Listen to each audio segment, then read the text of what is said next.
The biggest debt in your retirement is not your house, it's not your credit cards, it's not your kids' student loans. It's your tax-deferred investment, the one that's jointly owned by Uncle Sam. So all that money you've been saving all these years, you got $1 million in your 401k now. What happens when you take money out? You've got to pay taxes. And so up front, when you put that $10,000 in, you got a tax deduction. All that is a loan with the IRS saying, hey, I'll take a break today and then I'll pay you back in the future. And oh, by the way, all that my investment grows over time, that's interest that I'll pay back to you over time. So even though you have $10,000 now, and let's say it grew to $100,000, now you got to pay taxes on $100,000, not $10,000. That is why we see that your tax-deferred investment is going to be your biggest debt, especially in retirement. It's not your mortgage. Your mortgage, most people have their mortgage paid off in retirement. But even if you don't, you probably only have a 2, 3, 4% interest rate on it, and it's probably getting pretty close to being paid off, or it's probably not that big of a deal to you. And if that's the case, hey, that's fine. We don't have to necessarily worry about that. We're more so worried about the higher interest debts, like the credit card debt. Would you have that? We probably want to try to pay that down. In those higher interest rates, 6, 7% or more is kind of what we consider.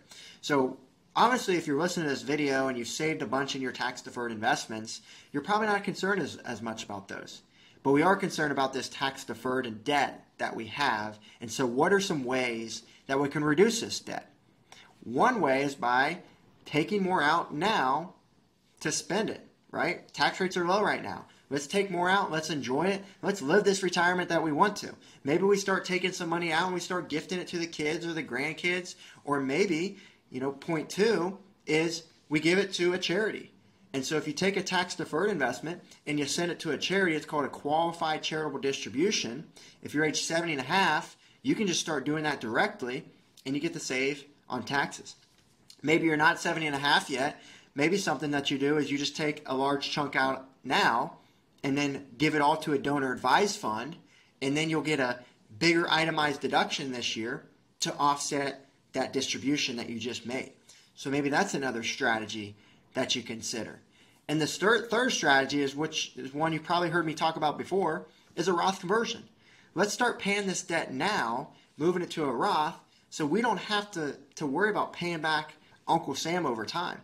If it's in the Roth, it's going to grow tax-free, and we no longer have to worry about Uncle Sam being in our pockets. We don't have to worry about him being on our statement as jointly owned. It's in the Roth. It's just your name on there. It's not his name like it is in the IRA or the 401k.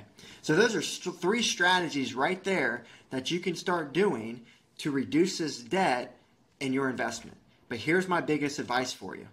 You got to do it now, because if you wait, this debt is only going to compound and grow. It's going to be like a snowball. It's just going to keep going and going and going and growing and growing and growing over time. And it's going to become a retirement tax time bomb, is what we refer to it as, in the future. So reduce your taxes, act now to lower that tax bill throughout your retirement.